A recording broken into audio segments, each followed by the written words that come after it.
বাবা মায়ের সাথে আজকে মেয়ে দেখতে যাচ্ছি।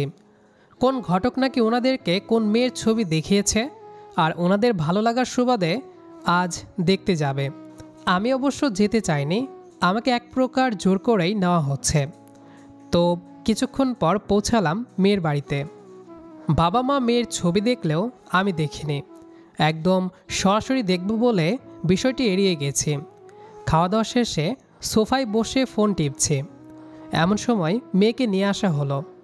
আমি তাকালাম না, না তাকিয়েই বাবা মায়ের মুখে শুনতে পেলাম মেয়ের প্রশংসা।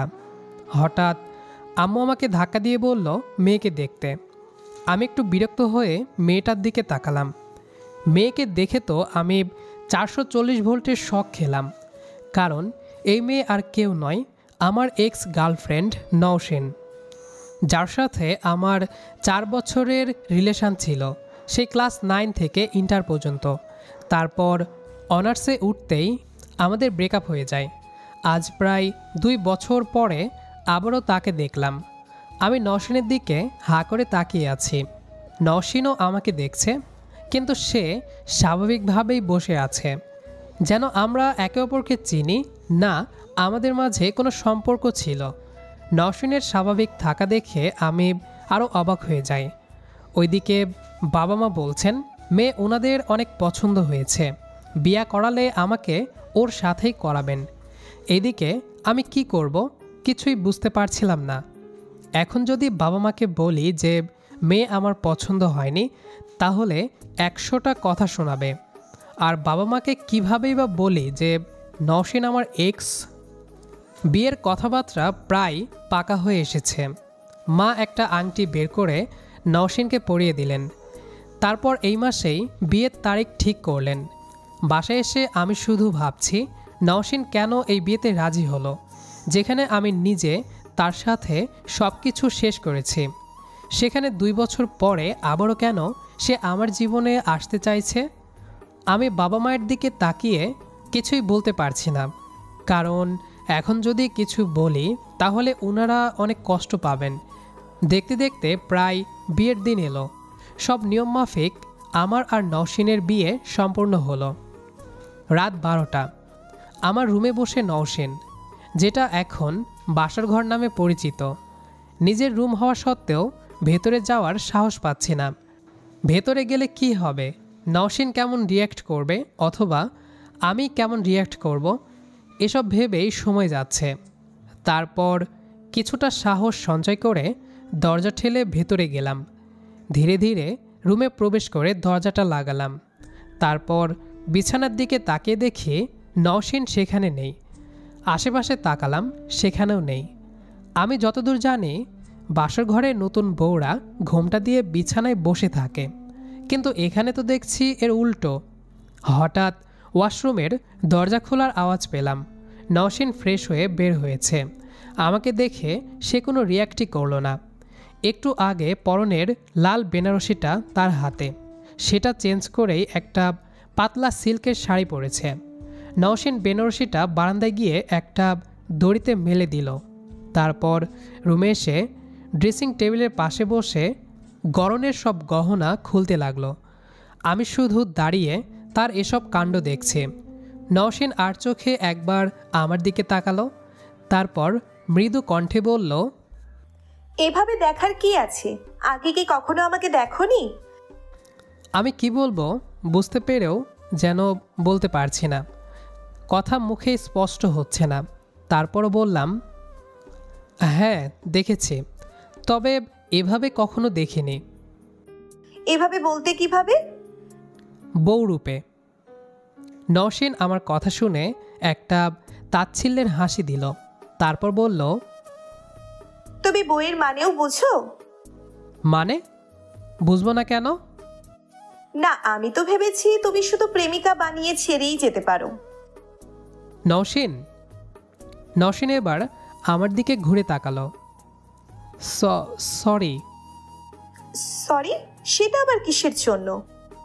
সেদিন তোমাকে কষ্ট দেওয়ার জন্য। কোন দিনের কথা বলছো তুমি? নওশিন, আমি জানি আমি তোমার সাথে যা করেছি তা একদমই ঠিক করিনি। আসলে আমাদের মাঝখানে তৃতীয় কেউ আসে, যার জন্য আমরা আলাদা হই। কিন্তু পরে আমি আমার ভুল বুঝতে পারি, কিন্তু বলার সাহস পাইনি আর তোমাকে। ভুল আমার না, বরং তুমি আলাদা হয়েছো আর আমাকেও করেছো। তৃতীয় ব্যক্তি আসা বিদ্যমান, কিন্তু তুমি সেটাকে তুচ্ছ না করে ব্যবহার করেছো। কি ভেবেছো তুমি তোমাকে বিয়ে করেছি আমি এখনো তোমাকে ভালোবাসি বলে? তাহলে তুমি ভুল। আমি তোমাকে বিয়ে করেছি ঠিকই, কিন্তু কখনোই তোমাকে তোমার অধিকার দিব না। তোমাকে স্বামী হিসেবে কখনো মেনে নিব না। হয়তো ভাবছো বিয়ে হয়েছে, আজ বাসর রাত আমি সব ভুলে আবারও তোমার কাছে নিজেকে সঁপে দিব। তাহলে তুমি ভুল। এই 2টা বছর তুমি আমাকে যেভাবে কষ্ট দিয়েছো, আমি ঠিক সেভাবেই তোমাকে কষ্ট দিব, যাতে তুমি অনুভব করতে পারো কাউকে মাঝপথে ছেড়ে আসলে তার কতটুকু কষ্ট হয়। কিন্তু হয়তো তুমি সেটা অনুভব করতে পারবে না, কারণ তুমি একটা পাষাণ মানুষ, যার কাছে ভালোবাসার কোনো মূল্য নেই। নওশীন কথাগুলো বলে থামল। আমি শুধু অবাক নয়নে তার দিকে তাকিয়ে আছি। মেয়েটা এত পরিবর্তন হলো কবে থেকে? এ তো আগের নওশীন নয়। তারপর নওশীন বিছানায় গিয়ে একপাশে শুয়ে পড়ল, আর আমি এখানে সে আগের মতোই দাঁড়িয়ে আছি। তারপর বারান্দায় চলে গেলাম। পকেট থেকে একটা সিগারেট বের করে টানতে লাগলাম। আসলে নওশীন চাইছেটা কি? যদি ভালো নাই বাসে, তাহলে কেন বিয়ে করেছে আমায়? আপনাদের কাছে হয়তো বিষয়টি এখনও ঘোলা লাগছে। চলুন তাহলে অতীত থেকে একটু ঘুরে আসি। সময়টা আজ থেকে প্রায় 6 বছর আগের। তখন সবেমাত্র ক্লাস 9-এ পড়ি। আমি আর নওশীন একই ক্লাসে পড়াশোনা করতাম। প্রথম থেকেই আমি আর নওশীন ভালো বন্ধু ছিলাম।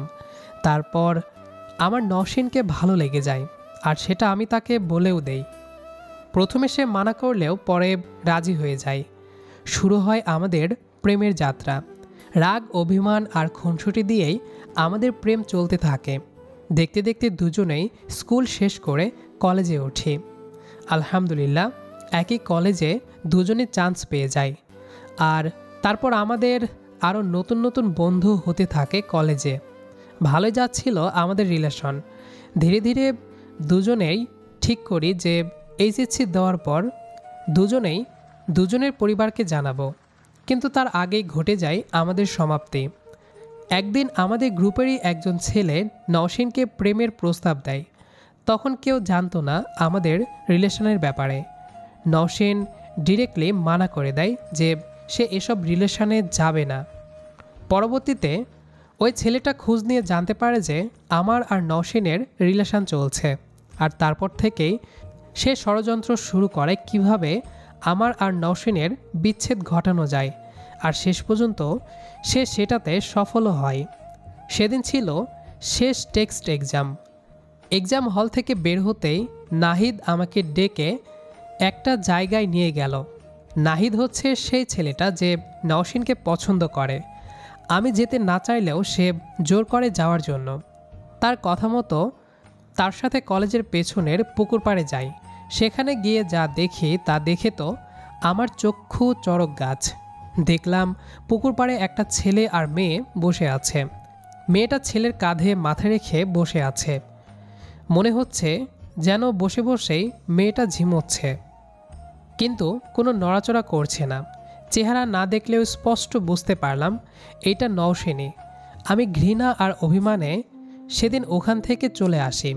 পরে নওশীনের সাথে এটা নিয়ে আমার ঝামেলা হয়, আর সে অস্বীকার করে সে এসবের কিছুই জানে না।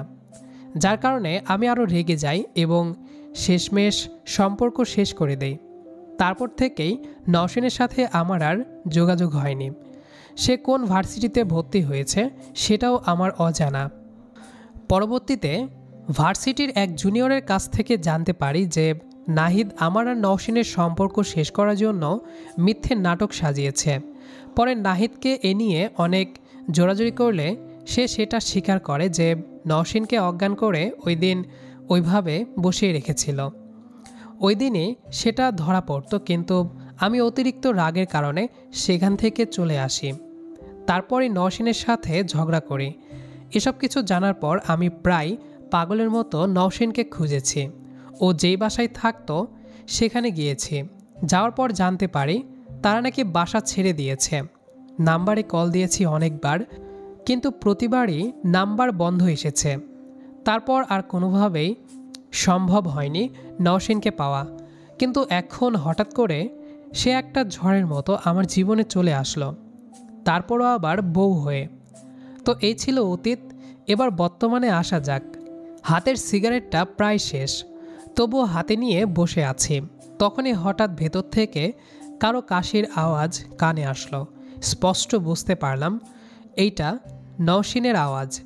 একটু পর নওশিন বারান্দায় আসলো। আমি কিছুই বললাম না। এভাবে দেবদাসের নাটক করার মানে কি? কিসের নাটক? নিজেও ঘুমাচ্ছ না, অন্যকেও ঘুমোতে দিচ্ছ না। আমি আবার কার ঘুম আটকালাম? শান্তিতে ঘুমানোর জন্য তো রুমই ছেড়ে আসলাম, যাতে আমার জন্য কারো কোনো সমস্যা না হয়। এভাবে এখানে বসে সিগারেট খেলে রুনে স্পষ্ট ধোয়া যায়, আর আমি সিগারেটের গন্ধ একদম সহ্য করতে পারি না, যার কারণে বারবার কাশি আসছে। ঠিক আছে, সরি, আর হবে না। যাও ঘুমিয়ে পড়ো। আর তুমি? আমাকে নিয়ে তোমার ভাবতে হবে না, তুমি গিয়ে ঘুমাও, যাও। তোমার এসব ছাই চাপা কথা শোনার জন্য আমি মোটেও প্রস্তুত নই। ঘুমালে ঘুমাও, না হলে বসে বসে মশা মারো, আই ডোন্ট কেয়ার। এটা বলেই নওশিন চলে গেল। আমি অবাক হয়ে তাকিয়ে রইলাম। নওশিন এইভাবে কথা বলবে আমি কখনোই ভাবতে পারিনি, কারণ ওর সাথে রিলেশন চলাকালীন কোনোদিনই নওশিন এমন রুডলি ব্যবহার করেনি আমি কিংবা কারো সাথেই। সে সচরাচরই শান্ত মেজাজের ছিল, কিন্তু আজকের নওশিন আর সেই আগের নওশিনের মাঝে বেশ তফাৎ। রাত প্রায় 2টা। চোখে ঘুম এসে কিছুটা ভর করলো। আমি চেয়ার থেকে উঠে ধীর পায়ে রুমের দিকে এগোলাম। দেখলাম নওশিন ঘুমিয়ে আছে। ঘুমন্ত অবস্থায় তাকে এত মায়াবী লাগে যা বলে বোঝানোর মতো না। দেখে মনে হচ্ছে একদম নিষ্পাপ একটা ফুল, কিন্তু বাস্তবে তো এর উল্টো। আমি ধীর পায়ে বিছানার দিকে এগোলাম। তারপর একটা বালিশ নিয়ে অন্য সাইড হয়ে শুয়ে পড়লাম। সকাল 8টা। ঘুম ভাঙতেই তাকিয়ে দেখি পাশে নওশিন নেই। ওয়াশরুমের দিকে তাকিয়ে দেখি দরজা বাহির থেকে আটকানো। আমি একটু অবাক হলাম, এত সকালে ও আবার কোথায় গেল?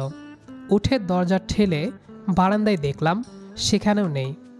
এবার রুম থেকে বের হয়ে নিচে তাকিয়ে দেখি নওশিন সবার সাথে বসে কথা বলছে আর মাকে বিভিন্ন কাজে সাহায্য করছে। আমি আর সেদিকে না গিয়ে রুমে এসে ফ্রেশ হতে চলে গেলাম। ওয়াশরুম থেকে বের হয়ে দেখি নওশিন হাতে 1 কাপ চা নিয়ে ঢুকলো।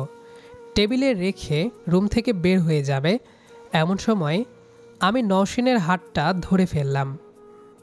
কি হয়েছে, এভাবে হাত ধরেছো কেন? কেন, ধরা কি নিষেধ নাকি? কারো অনুমতি ছাড়া এভাবে হাত ধরাটা অবশ্যই নিষেধ। আমি তো অন্য কারো হাত ধরিনি, আমার স্ত্রীর হাত ধরেছি। স্ত্রী? কিন্তু আমি তো তোমাকে স্বামী হিসেবে মানি না, আর মানবো না। তাহলে বিয়ে কেন করেছো? বললাম না শাস্তি দিতে। কিন্তু তুমি তো কোনো শাস্তিই দিচ্ছ না। ধীরে ধীরে ঠিকই টের পাবে। এখন হাত ছাড়ো। না, আমার কথা আছে। তোমার কথা শুনতে আমি বাধ্য নই। বাধ্য নাকি বাধ্য না সেসব আমি বুঝি না, তবে আমার কথা তোমাকে শুনতেই হবে। আদেশ দিচ্ছ? যা তুমি ভাবো। বলো কি বলবে, আমার অনেক কাজ আছে। আগে এখানে বসো, তারপর। নওশিন বিছানায় বসলো, আমিও বসলাম, সাথে চায়ের কাপটা নিলাম। তারপর একটা চুমুক দিয়ে বললাম, বাহ, তুমি তো অনেক ভালো চা বানাতে পারো। এটাই কি তোমার বিশেষ কথা? না। এমন করছো কেন তুমি? কেমন? এই যে এত রুড ব্যবহার। তুমি তো সেই আগের নওশিন নও, আগে তো এমন ছিলে না। হতে বাধ্য করা হয়েছে, তাই হয়তো হয়েছি। নওশিন প্লিজ, আমাকে ক্ষমা করে দাও। আমি আমার ভুল বুঝতে পেরেছিলাম, কিন্তু ভুল শুধরানোর জন্য তোমাকে আর খুঁজে পাইনি। ক্ষমা? একটা থার্ড ক্লাসের ছেলের কথার উপর ভিত্তি করে তুমি আমাকে আমার চরিত্র নিয়ে যা ইচ্ছে তাই বলেছো? একটাবার ভাবলে না আমি কি আসলেই এমন? নওশিন, আমি সেসব কিছুর জন্যই ক্ষমা চাচ্ছি। প্লিজ আমাকে ক্ষমা করে এসব থেকে মুক্তি দাও। আমার আর এসব ভালো লাগছে না। আমি আবারও সেই তোমাতে ফিরে যেতে চাই, ঠিক যেমনটা প্রথমে ছিলাম। যে একবার এমন করতে পারে সে নিশ্চয়ই বারবার সেটা করতে পারবে। কখনোই না। মানুষ শিক্ষা একেবারেই পায়, আর আমিও সেটা পেয়েছি। বিশ্বাস করো, আর কখনোই এমন হবে না। যে যাই বলুক না কেন, আমি সেসব কিছুই কানে নিব না। শুধুই তোমার কথা শুনবো এবং মানব। নওশিন প্লিজ, আর এভাবে রেগে থেকো না। তোমাকে এভাবে দেখতে আমার একদম ভালো লাগছে না। তাহলে কেমন দেখতে চাও? সেই আগের নওশিনকে, যার মধ্যে নেই কোনো রাগ, তেজ, এত কঠোরতা। শুধু থাকবে ভালোবাসা, মায়া আর সেই মিষ্টি কণ্ঠে বলা কথা। যদি বলি সেটা কখনোই সম্ভব না। সম্ভব হতেই হবে, নয়তো আমি এভাবে বেঁচে থাকতে পারবো না। কেউ কাউকে ছাড়া মরে না। কিন্তু আমি মরব। ফালতু কথা একদম বলবা না, বলে দিলাম। কত বড় সাহস আমার সামনে মরার কথা বলে। তুমি তো বাধ্য করছো। এভাবে কেন ইগনোর করছো আমায়? মাত্র একদিনেই তুমি অতিষ্ঠ হয়ে গেলে, অথচ আমি যে দিনের পর দিন এত কষ্ট পেয়েছি, কত রাত নির্ঘুমে কাটিয়েছি, সেসব খেয়াল কি আছে তোমার? আমি তো চেয়েছি সব ঠিক করতে, কিন্তু তুমি তো সব রাস্তায় বন্ধ করে দিয়েছো। ফোন বন্ধ, যে বাসায় থাকতে সেখান থেকেও চলে গেছো। তাহলে কিভাবে পাবো তোমায়? তোমার দেওয়া আঘাতের প্রবণতা এত বেশি, ছি যে আমি এমনটা করতে বাধ্য হয়েছি। সব ভুলে গিয়ে আসো না, আবারও শুরু করি। নওশিন কিছুই বলল না, শুধু আমার চোখের দিকে তাকিয়ে রইল।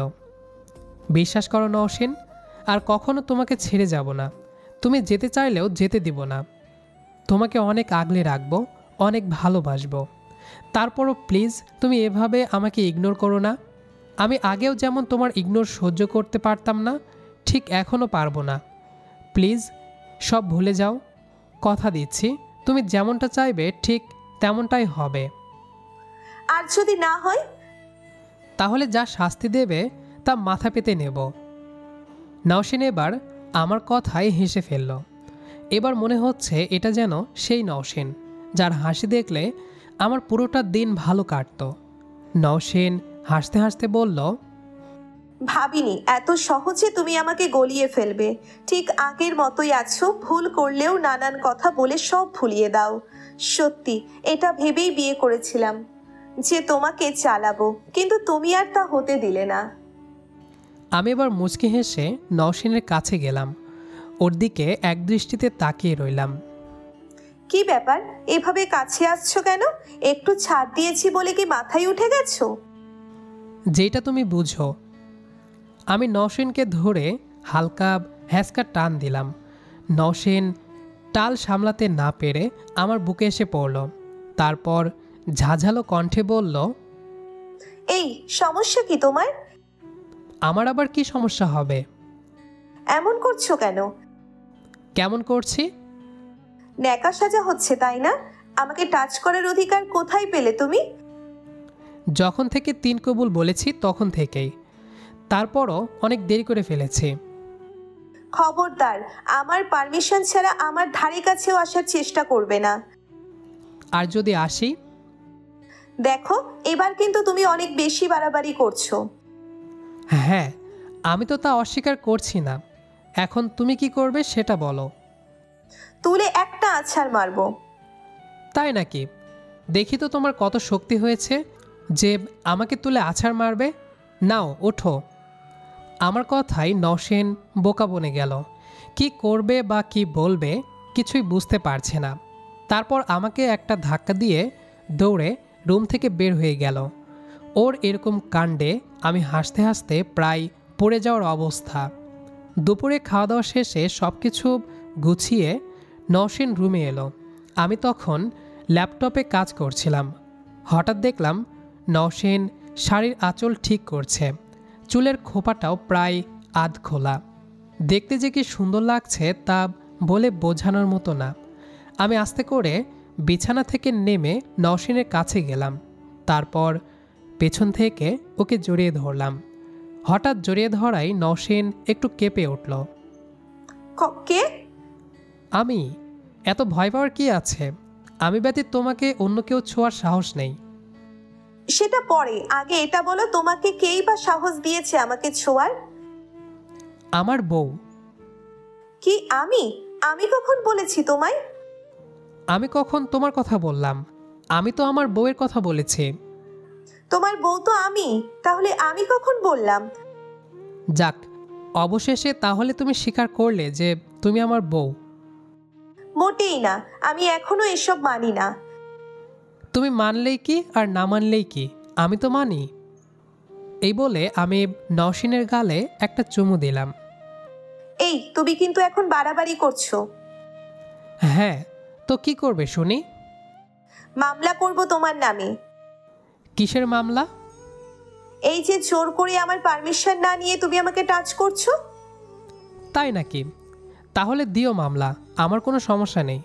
তোমার জন্য এসব হাজারটা মামলা নিতে রাজি আছি। এই বলেই আমি নওশিনকে জড়িয়ে ধরলাম। এবার নওশিন আর আমার থেকে সরে যাওয়ার চেষ্টা করলো না। দুজনেই একে অপরের হৃদয়ের স্পন্দন শুনতে লাগলাম। হৃদয় যেন বারবার বলছে যে এই স্পন্দন শুধুই একে অপরের জন্য। তো বন্ধুরা, আজকের আমাদের গল্পটি এ পর্যন্তই ছিল। তো গল্পটি আপনাদের কাছে কেমন লেগেছে সেটা অবশ্যই কমেন্ট করে জানাবেন। দেখা হবে আবারও নতুন কোনো গল্প নিয়ে। সে পর্যন্ত আমাদের সাথেই থাকবেন। আর পুরো গল্পটি যারা শেষ পর্যন্ত শুনেছেন সবাইকে অসংখ্য ধন্যবাদ।